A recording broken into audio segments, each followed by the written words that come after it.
ఎలా ఉన్నారు అందరూ? నేనైతే చాలా చాలా బాగున్నాను. మీరందరూ కూడా బాగుండాలని కోరుకుంటున్నాను. ఈరోజు వీడియోలో మీతో ఆఫ్టర్నూన్ టు నైట్ రొటీన్ అయితే షేర్ చేస్తానండి.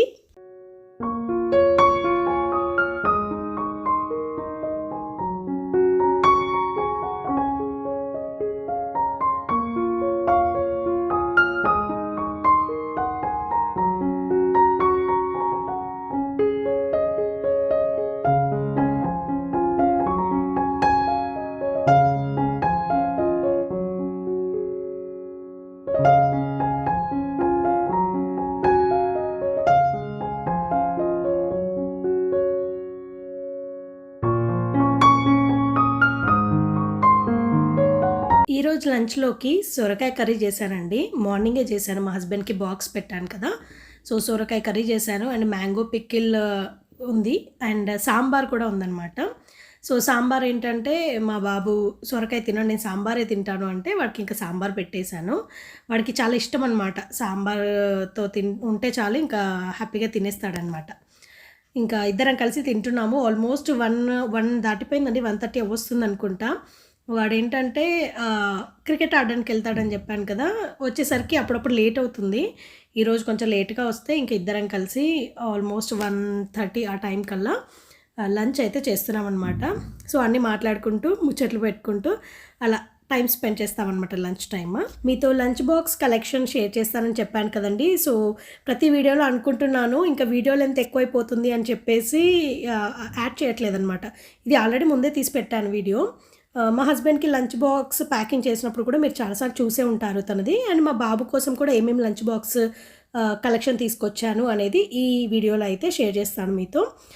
మా హస్బెండ్ ఏంటంటే ఏమంటారు, మనకి మిల్టన్ బ్రాండ్ నుండి తీసుకున్నది అనమాట. విత్ బ్యాగ్ వస్తుంది. సో ఇందులో 3 బాక్సెస్ వస్తాయి, ఒకటి టంబ్లర్ వస్తుంది. 3 డిఫరెంట్ సైజెస్ ఉన్నాయండి. సో మనకు ఒక దానిలో రైస్, ఒక దానిలో కర్రీ, ఇంకొక దానిలో మనకు నచ్చింది ఏదైనా పెట్టేసుకోవచ్చు. టంబ్లర్లో మజ్జిగ కానివ్వండి, సాంబార్ కానివ్వండి, రసం కానివ్వండి అలా క్యారీ చేయొచ్చు అనమాట. బట్ నాకు ఇందులో ఒకటే డిసడ్వాంటేజ్ అనిపించింది ఏంటంటే ఈ లిడ్స్ అనమాట, ఇలా గట్టిగా తీయాలి కదా. సో కిడ్స్కి అయితే ఇది సెట్ అవ్వదండి, మనకు అడల్ట్స్ కంటే ఓకే. అండ్ లోపల ఏదైనా లిక్విడ్ కర్రీ, సాంబార్ అట్లా ఉన్నప్పుడు ఏంటంటే తీసేటప్పుడు కొంచెం అప్పుడప్పుడు సడన్గా తీసినప్పుడు ఒలికిపోయే ఛాన్సెస్ ఉంటాయి. ఏదైనా ఇలా ఏమంటారు క్లిప్ మోడల్ లాగా వస్తున్నాయి కదా ఇప్పుడు అన్ని బాక్సెస్, అలా ఉంటే బాగుండేది అనిపించింది. బట్ ఇంకా అడల్ట్స్ కోసము చూసే లంచ్ బాక్స్లలో అయితే ఇవే మోడల్స్ ఉన్నాయండి, ప్రతి దానికి లిడ్ ఇలాగే వచ్చిందనమాట. అండ్ ఈ మిల్టన్ బ్రాండ్లో ఈ పర్టికులర్ కలెక్షన్లో 3 కలర్స్ ఉన్నాయండి. ఇది వచ్చేసి గ్రే అండ్ రెడ్ కదా, అండ్ గ్రే అండ్ బ్లాక్ కూడా ఉంది, గ్రే అండ్ బ్లూ కలర్ కూడా ఉందన్నమాట. సో 3 డిఫరెంట్ కలర్స్లో మా హస్బెండ్కి ఇది నచ్చింది, సో తన కోసం ఇది తీసుకున్నాము. అండ్ ఇది కాకుండా మా బాబు కోసం కూడా బాక్సెస్ తీసుకున్నానని చెప్పాను కదండి. ఇంకా లంచ్ కోసము, బ్రేక్ఫాస్ట్ కోసము అలా పనికొస్తాయని చెప్పేసి. అండ్ ప్రైజెస్ కూడా మీకు ఇక్కడ డిస్ప్లే అంటే వీడియో చూపించేటప్పుడు చూపిస్తున్నాను, చూసేయండి. ఈ రౌండ్ బాక్స్ ఏంటంటే ఇది ఏమంటారు డెప్త్ తక్కువ వస్తుంది అనమాట, వెడల్పు ఎక్కువ ఉంటుంది, డెప్త్ తక్కువ వస్తుంది.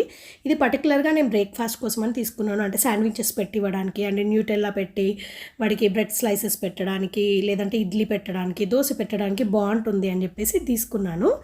అండ్ దీనికి లిడ్ చూసారండి, ఇలా క్లిప్ మోడల్ ఉండాలన్నమాట, ఈజీగా పెట్టడం, ఈజీగా తీయడం ఉంటుంది. కిడ్స్కి అయితే అస్సలు ప్రాబ్లం అవ్వదు. సో అందుకోసమని పర్టికులర్గా ఈ మోడల్స్ కోసం వెతికి మరీ తీసుకున్నాను. అండ్ ఇది వచ్చేసి లంచ్ పెట్టడానికి అనమాట. సో మా బాబుకి ఏంటంటే నేను రైస్ కలిపి పెడతానండి. అండ్ రైస్ కలిపి పెట్టినప్పుడు వాడికి మళ్ళీ చప్పగా అనిపిస్తుందని ఒక చిన్న బాక్స్లో మళ్ళీ ఎక్స్ట్రా కర్రీ పెడతానమాట. ఎందుకంటే వాడికి మొత్తం కలుపుకొని తినడం రాదు.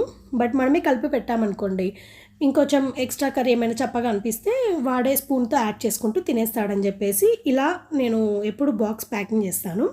సో దానికోసమని 2 బాక్సెస్ తీసుకున్నాను రైస్ కోసము. ఏదైనా పులావ్స్ పెట్టవచ్చు, మామూలుగా రైస్ కర్రీ కలిపి పెట్టవచ్చు, ఇంకా మనం ఎలా అంటే అలా వాడుకోవచ్చు అనమాట దీన్ని. ఇందులో ఇది వచ్చేసి స్క్వేర్ మోడల్ కదండి, ఇది కొంచెం బ్రౌనిష్ షేడ్లో ఉంది కదా. ఇంకొకటి వచ్చేసి రౌండ్, అండ్ ఇది కూడా పేస్టల్ గ్రీన్ అనమాట. ఇందాక చూపించిన బ్రేక్ఫాస్ట్ కోసం కొంచెం డెప్త్ తక్కువ ఉన్న బాక్స్ చూపించాను కదండి, ఇది కూడా సిమిలర్ మోడల్, కాకపోతే ఏంటంటే ఇది కెపాసిటీ పెద్దదనమాట, డెప్త్ ఎక్కువగా ఉంటుంది. ఇదైతే రైస్ కలిపి పెట్టడానికి బాగుంటుంది, పులావ్స్, బిర్యానీస్ ఏదైనా సరే మనం పిల్లలకి పెట్టేసి పంపించవచ్చు. వీటిలలో ఏంటంటే కర్రీ బాక్సెస్ అయితే రాలేదండి సపరేట్గా. నేనేంటంటే ఎలాగో మా బాబుకి కలిపి పెడతాను కదా రైస్ అని చెప్పేసి నేను కర్రీ బాక్స్ కోసం అంతగా పెద్దగా ఆలోచించలేదు. అండ్ నా దగ్గర సపరేట్గా చిన్న సైజ్ కర్రీ బాక్సెస్ చాలా ఉన్నాయన్నమాట. సో అది ఏదైనా ఒకటి పెట్టేసేయచ్చు. బట్ క్వాలిటీ అయితే చాలా బాగుంది. నాకు క్వాలిటీ బాగా నచ్చి తీసుకున్నాను. పర్టికులర్గా ఏంటంటే మనకి లంచ్ బాక్స్ అవుట్ సైడ్ ఇలా గ్రూ మోడల్ వచ్చింది చూడండి, అలా బాగా నచ్చింది నాకు. ఈ లంచ్ బాక్సెస్ కలెక్షన్ మీకు ఎలా అనిపించింది అనేది తప్పకుండా కమెంట్ సెక్షన్లో నాతో షేర్ చేసుకోండి. అండ్ నెక్స్ట్ అయితే మీకు గులాబ్ జామున్ రెసిపీ షేర్ చేస్తానండి. ఇదేంటంటే వీడియో ఆల్రెడీ తీసింది. ఆ రోజు వీడియోలో నేను యాడ్ చేయడం మర్చిపోయాను అనమాట. ఇంకా ఇలాగే ఉండిపోయింది. సో రెసిపీ మీకు చూపించినట్టు ఉంటుంది కదా నేను ఎలా చేస్తాను గులాబ్ జామున్స్ అని చెప్పేసి మీతో అయితే షేర్ చేస్తున్నాను. సో నేను ఒక 1 గ్లాస్ షుగర్ తీసేసుకొని దానికి ఒక 3 గ్లాసెస్ వాటర్ యాడ్ చేసి పెద్ద కడాయిలో బాయిలింగ్కి పెడతానమాట. అందులో నేను ఇలాచి పౌడర్ అలా ఏమీ యాడ్ చేయను, ఓన్లీ షుగర్ సిరప్ అనమాట. సో అది మరిగేలోపు నేను గులాబ్ జామున్ కోసము పిండి కలుపుకుంటున్నాను అనమాట. మనకు పౌడర్ వస్తుంది కదా ప్యాకెట్ ఇన్స్టంట్ మిక్స్. సో దాన్ని ఏంటంటే వాటర్ మరీ ఎక్కువ కాకుండా తక్కువ కాకుండా కొంచెం సాఫ్ట్గా ఉండేలాగా చూసుకొని బాగా ప్రెస్ చేయొద్దండి పిండి కలిపేటప్పుడు. జస్ట్ లైట్గా వేళ్ళతో ప్రెస్ చేస్తూ దాన్ని ఒక బాల్ లాగా మంచిగా రెడీ చేసుకొని మూత పెట్టి ఒక 5 మినిట్స్ పక్కన పెట్టాలండి. సో ఆ లోపు మనకి ఇక్కడ ఏంటంటే షుగర్ వాటర్ మంచిగా బాయిల్ అవుతుంది. అండ్ షుగర్ వాటర్ బాయిల్ అయ్యేటప్పుడు ఏంటంటే అది జస్ట్ మనకి 2 ఫింగర్స్ మధ్యలో పెట్టుకుంటే కొంచెం స్టిక్గా అనిపిస్తే చాలండి, ఇంకా తర్వాత ఆఫ్ చేసేయచ్చు. అండ్ ఇక్కడ నేను గులాబ్ జామున్స్ చేస్తున్నాను. చిన్న సైజులో చేస్తేనే అవి మనకి ఫ్రై చేసిన తర్వాత అలాగే షుగర్ సిరప్లో వేసిన తర్వాత ఇంకా పెద్దగా అవుతాయి కాబట్టి సో చిన్న సైజులో చేసుకుంటున్నాను అనమాట. సో ఎప్పుడు చేసినా కూడా మనము ఫస్ట్ 2 అరచేతుల మధ్యలో పెట్టేసి గట్టిగా ప్రెస్ చేయాలండి. ఫస్ట్ గట్టిగా సర్క్యులర్ మోషన్లో ప్రెస్ చేస్తూ సర్క్యులర్ బాల్ లాగా చేయాలన్నమాట. ఆ తర్వాత మెల్లిగా ప్రెషర్ రిలీజ్ చేస్తూ అదొక రౌండ్గా వచ్చేస్తుంది కదా బాల్ లాగా. అలా వచ్చిన తర్వాత జస్ట్ ఫింగర్స్తో ఇలా అంటే అది మంచి రౌండ్ బాల్ లాగా అవుతుందన్నమాట. సో నేను ఎప్పుడు ఇలాగే ఫాలో అవుతాను. మనకి ఇలా చేయడం వల్ల ఏంటంటే క్రాక్స్ ఉండవన్నమాట. ఫస్టే మనము జస్ట్ లైట్గా బాల్స్ లాగా చేస్తే ఏంటంటే లోపల వైపు కరెక్ట్గా మనకి క్రాక్స్ అట్లా లేకుండా రావాలంటే రాదనమాట. సో ఇలా చేయడం వల్ల మనకి గులాబ్ జామున్స్ ఫ్రై చేసినప్పుడు ఎక్కడ మనకి క్రాక్స్ అనేవి రావు. సో ఇక్కడ షుగర్ సిరప్ కూడా రెడీ అయిపోయిందండి. ఇంకా దీన్ని స్టవ్ ఆఫ్ చేసి లిడ్ పెట్టేసి అలా ఉంచేసాను. అండ్ నెక్స్ట్ గులాబ్ జామున్స్ని ఫ్రై చేసుకోవడానికి ఒక చిన్న కడాయి తీసుకొని ఆయిల్ తీసుకున్నానండి, సన్ఫ్లవర్ ఆయిల్ తీసుకున్నాను. సో గులాబ్ జామున్స్ వేసిన తర్వాత ఏంటంటే ఇది కొంచెం హై ఫ్లేమ్లో అస్సలు పెట్టకూడదండి, లో ఫ్లేమ్లో పెట్టి మంచిగా ఫ్రై చేయాలన్నమాట. సో వాటికి అవే ఫస్ట్ పైకి వచ్చేస్తాయి కొంచెం ఫ్రై అయ్యి, తర్వాత వాటిని ఇలా ఏదైనా మీ దగ్గర ఉన్న గరిటెతో మెల్లిగా అంటూ ఫ్రై చేసుకోవాలి. అది కొంచెం బ్రౌనిష్ షేడ్లో రావాలండి. మంచి బ్రౌనిష్ షేడ్లో వస్తేనే మనకి గులాబ్ జామున్స్ టేస్ట్ ఉంటాయి, కలర్ అదంతా బాగుంటుందన్నమాట. సో మీరు ఇక్కడ అబ్జర్వ్ చేయొచ్చు ఎక్కడ క్రాక్స్ అనేవి రాకుండా ఎంత బాగా వచ్చాయో. సో మనము ఇదంతా క్రాక్స్ రాకుండా ఉండాలి అంటే మనం పిండి కలిపే విధానము అలాగే దానికి ఒక 5 మినిట్స్ రెస్ట్ ఇచ్చిన తర్వాత మంచిగా బాల్స్ ప్రెషర్ ఇస్తూ సర్క్యులర్ మోషన్లో మూవ్ చేస్తూ రౌండ్ బాల్స్ ప్రిపేర్ చేయడం అనేది చాలా ఇంపార్టెంట్ అనమాట. అప్పుడే మనకి ఇక్కడ బాల్స్ అనేవి గులాబ్ జామున్స్వి విరగకుండా క్రాక్స్ రాకుండా ఉంటాయన్నమాట. సో ఇక్కడ 2 బ్యాచెస్లో నాకైతే గులాబ్ జామున్స్ రెడీ అయిపోయాయండి. ఫ్రై చేసేసుకున్నాను బ్రౌనిష్ షేడ్ వచ్చేలాగా.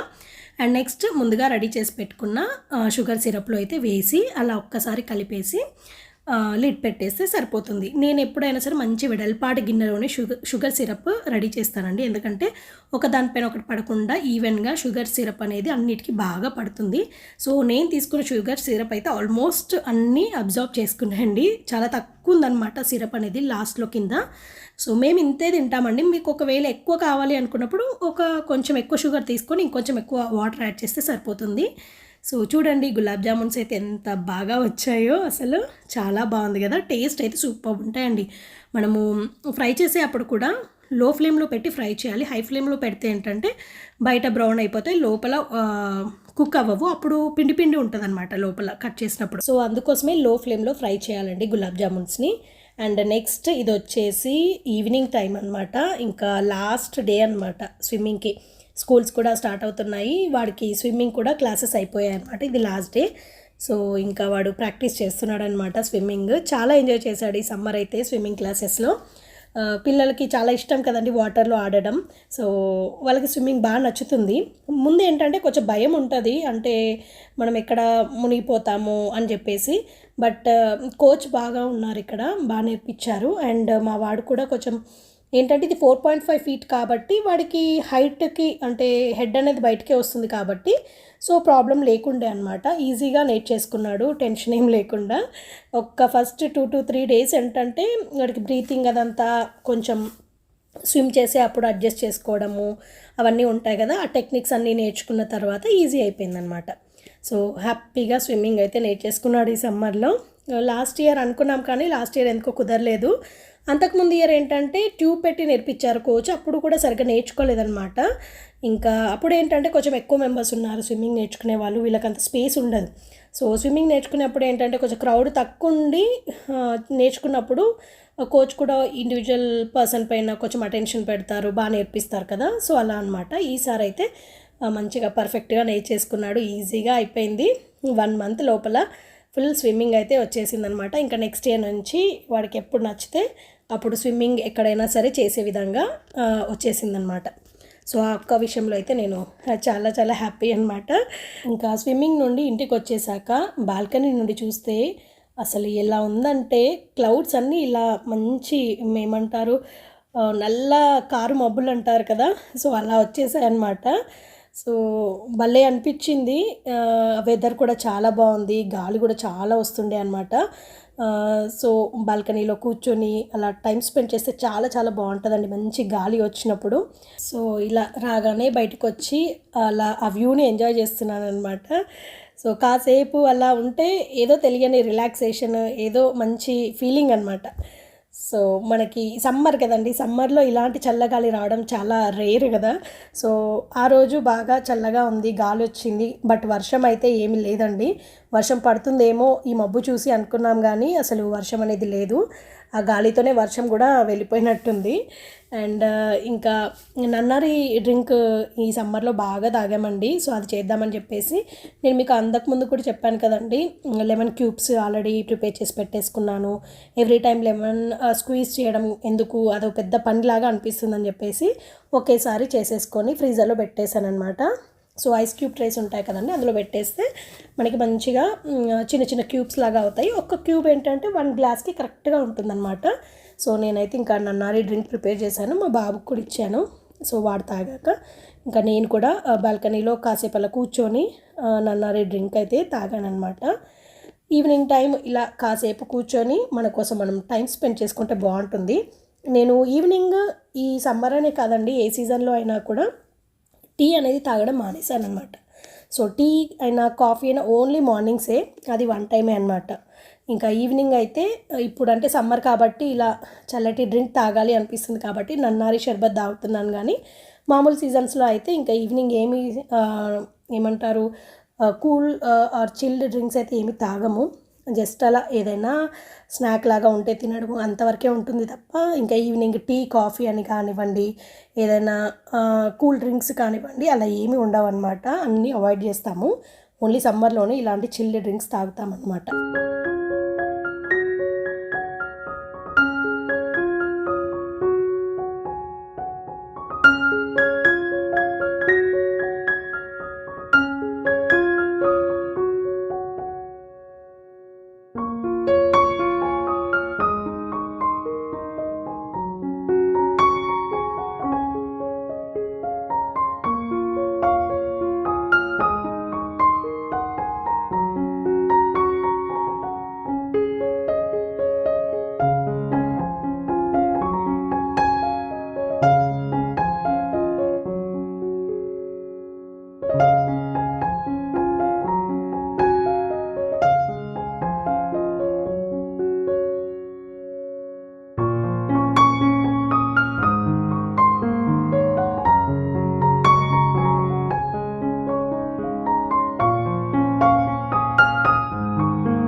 వెదర్ బాగుంది మమ్మీ, నాకు ఫ్రెంచ్ ఫ్రైస్ చేసి ఇవ్వు అని మా బాబు అంటే వాడి కోసం ఫ్రెంచ్ ఫ్రైస్ చేస్తున్నాను. సో నేను ఎప్పుడు రెడీగా పెట్టుకుంటానండి ఫ్రీజర్లో ఫ్రెంచ్ ఫ్రైస్.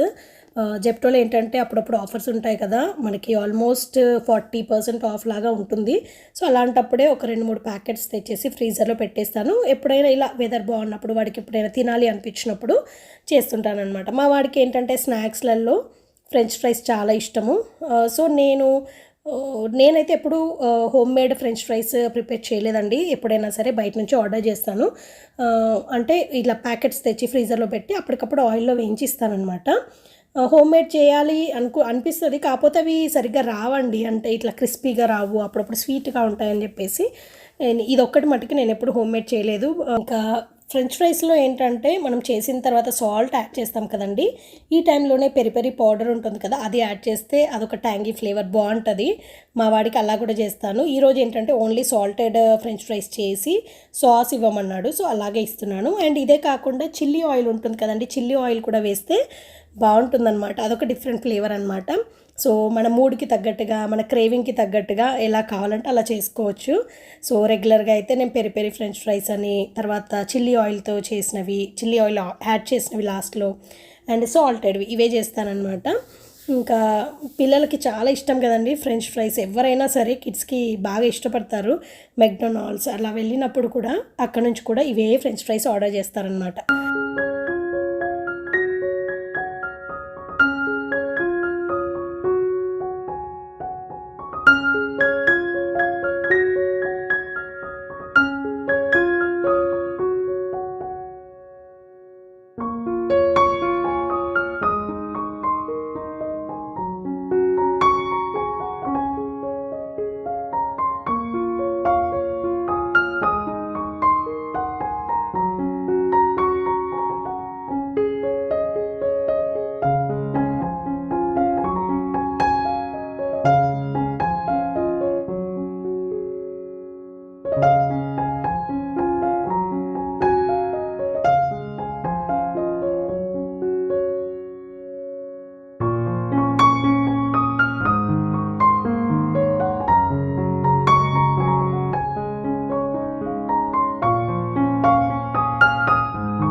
ఇప్పుడు ఆల్మోస్ట్ టైం 7 కావస్తుందండి. కాకపోతే మీరు విండో నుండి చూడొచ్చు, ఇంకా అసలు నైటే అవ్వలేదన్నమాట. ఆల్మోస్ట్ 7 దాటిన తర్వాత చీకటి అవుతుంది. అండ్ ఇక్కడ డిన్నర్ కోసం అయితే నేను ఏమంటారు సేమియా ఉప్మా చేస్తున్నాను అనమాట. సేమియా ఉప్మా కొంచెం డిఫరెంట్గా చేద్దాం రెగ్యులర్గా కాకుండా అని చెప్పేసి ఇందులో ఆలు, అలాగే green peas, tomato and onion, పచ్చిమిర్చి, కరివేపాకు ఇవి 3 అయితే రెగ్యులర్గా ఎలాగూ వేస్తాం కదా. సో ఈరోజు ఇలా చేద్దాం అనుకుంటున్నాను అనమాట. రెగ్యులర్గా నేను సేమియా ఉప్మా చేయనండి, చాలా రేర్ అనమాట. ఇంకా నైట్ డిన్నర్కి ఏదైనా ఆప్షన్ లేదు అన్నప్పుడు చేస్తారనమాట. ఇడ్లీ బ్యాటర్ లేదు, అలాగే దోశ బ్యాటర్ లేదు, అండ్ నార్మల్ ఉప్మా తినాలనిపించలేదనమాట. సో అందుకోసం అని చెప్పేసి సేమియా ఉప్మా చేద్దామని చేస్తున్నాను. సో నేను ఎలా చేస్తానంటే ఏదైనా ఫ్రై ప్యాన్ పెట్టేసుకోవాలండి, నాన్ స్టికే ఉండాలని ఏం లేదు, నార్మల్ ఫ్రై ప్యాన్ అయినా కూడా ఓకే. సో అందులో ఆయిల్ వేసేసుకొని ముందు ఆవాలు, జీలకర్ర కొంచెం క్వాంటిటీ వేస్తానండి. ఫస్ట్ ఇందులో ఆలు వేస్తానమాట, ఎందుకంటే ఆలు కొంచెం ఫ్రై అయితే మనకి ఆ సేమియా ఉప్మాకి టేస్ట్ బాగుంటుంది. సో ఆనియన్, పచ్చిమిర్చి ముందు వేస్తే ఏంటంటే మనకి ఆలు అనేది సరిగ్గా ఫ్రై అవ్వదు. సో అందుకని చెప్పేసి ముందైతే ఆలు వేసి మంచిగా ఆయిల్లో ఫ్రై అవ్వనిస్తాను. ఆలు మంచిగా ఫ్రై అయ్యి కొంచెం బ్రౌనిష్ షేడ్ వచ్చిన తర్వాత ఇందులో మిగతా ఇంగ్రీడియంట్స్ యాడ్ చేస్తానండి. ఆనియన్, పచ్చిమిర్చి, కరివేపాకు, అలాగే టొమాటోస్, అలాగే గ్రీన్ పీస్ ఇవన్నీ కూడా యాడ్ చేసి మంచిగా ఫ్రై అవ్వాలన్నమాట. కొంచెం గోల్డెన్ షేడ్ వచ్చి అన్నీ కొంచెము ఫ్రై అయిన తర్వాతే ఇందులో నేను సేమియాని యాడ్ చేస్తానండి. ఈసారి తీసుకొచ్చిన బాంబినో సేమియా ఏంటంటే అది ఆల్రెడీ రోస్టెడ్ సేమియా అని దొరుకుతుంది, మీ అందరికి తెలిసిందే, నార్మల్ది కాకుండా రోస్టెడ్ది. సో అది తీసుకొచ్చాను. సో అది యాడ్ చేసేసాను అనమాట. ఇవన్నీ ముందు ఫ్రై అయిన తర్వాత అది కూడా యాడ్ చేసి మంచిగా ఒక 2 to 5 minutes అలా ఫ్రై అవ్వనివ్వాలి. సో కొంతమంది ఏం చేస్తారంటే ఇదే స్టేజ్లో ఈ ఫ్రై చేసిందంతా ఇదంతా మిక్చర్ ఉంటుంది కదా, దాన్ని తీసి పక్కకు బౌల్లో పెట్టేసుకొని ఈ ఫ్రై ప్యాన్లో వాటర్ వేసి వాటర్ బాయిల్ అవుతున్నప్పుడు ఈ ఇంగ్రీడియంట్స్ అన్నీ వేస్తారనమాట. బట్ నేనైతే అలా ఏం చేయనండి. సో ఇదంతా మంచిగా ఫ్రై అయిన తర్వాత ఇందులో డైరెక్ట్గా వాటర్ ఇస్తాను. నా కొలత ఎలా అంటే ఒకటికి ఒకటి వేస్తారు జనరల్గా. 1 గ్లాస్ ఆఫ్ సేమియా క్వాంటిటీకి 1 గ్లాస్ ఆఫ్ వాటర్ వేస్తారు. బట్ ఇది ఫ్రైడ్ సేమియా ఏంటంటే అంత ఈజీగా ఉడకట్లేదండి. సో 1:1 వేయట్లేదు నేను. 1:2 అండ్ హాఫ్ అలా వేస్తానండి. అప్పుడే నాకు మంచిగా అవుతుందనమాట. పొడి పొడిగా మంచిగా కుక్ అయిపోయి బాగా వస్తుంది. సో నేనైతే ఈ ప్రాసెసే ఫాలో అవుతున్నాను. సో మనకి సాల్ట్ అనేది టేస్ట్కి తగ్గట్టుగా వేసుకోవచ్చండి. నేనైతే ఒక 1 స్పూన్ అలా యాడ్ చేసి మళ్ళీ ఆ వాటర్ టేస్ట్ చేస్తాను. కొంచెం సాల్టీగా ఉండాలి వాటర్. అప్పుడే కంప్లీట్ సేమియా ఉప్మా రెడీ అయిన తర్వాత ఈవెన్గా సాల్ట్ ఉంటుందన్నమాట. అంటే కరెక్ట్గా ఉంటుంది. మరి ముందే చప్పచప్పగా ఉంటే ఇంకా చప్పగా అయిపోతుందన్నమాట. సో సాల్ట్ ఒకటి కరెక్ట్గా చూసేసుకొని ఇంకా లిడ్ పెట్టేసుకొని కుక్ చేసుకోవడం అంతే. మంచిగా బాయిల్ అవుతుంది. ఒక హాఫ్ వరకు మనకి మంచిగా కుక్ అయిపోయింది అనిపించినప్పుడు కొంచెం సిమ్లో పెట్టేసుకొని ఏమంటారు ఆ సిమ్ లో ఫ్లేమ్లో మంచిగా మగ్గనివ్వాలన్నమాట. అప్పుడు సేమియా ఉప్మా బాగా రెడీ అవుతుంది అండ్ పొడి పొడిగా భలే వస్తుందండి. సో చూసారు కదండి, సేమియా ఉప్మా అయితే రెడీ అయిపోయింది. సో ఇదే అనమాట మా డిన్నర్కి. ఇంకా ఈ డిన్నర్ ప్రిపరేషన్స్ అంతా అయిపోయాక డిష్ వాషర్లో కూడా గిన్నెలన్నీ వేసేసుకొని ఈ వ్లాగ్ అయితే ఇంతటితో ఎండ్ చేస్తున్నానమాట. సో ఇదండి ఇవాల్టి వీడియో. ఈ వీడియో అయితే మీ అందరికీ తప్పకుండా యూస్ఫుల్ అవుతుంది, అలాగే నచ్చుతుంది అని అనుకుంటున్నానండి. సో ఈ వీడియో కనుక నచ్చితే తప్పకుండా లైక్ చేయండి, అలాగే మీ ఫ్రెండ్స్ అండ్ ఫ్యామిలీ మెంబర్స్తో ఈ వీడియోని షేర్ చేయండి. అండ్ మీకు ఎలాంటి వీడియోస్ కావాలి, ఎలాంటి కంటెంట్ కావాలి అనేది కూడా తప్పకుండా కమెంట్ సెక్షన్లో నాతో షేర్ చేసుకోవడం మర్చిపోకండి. అండ్ కొత్తగా చూస్తున్న వాళ్ళందరూ నా ఛానల్ని తప్పకుండా సబ్స్క్రైబ్ చేసుకోండి. ఫ్రీగా ఉన్నప్పుడు ఒకసారి వీడియోస్ చూడండి. మీకు నచ్చితే కనుక ఛానల్ని తప్పకుండా సబ్స్క్రైబ్ చేసుకోండి. సో ఇదండి ఇవాల్టి వీడియో. మళ్ళీ ఒక కొత్త వీడియోతో మీ ముందుకు వస్తానండి. అంతవరకు టేక్ కేర్, బాయ్.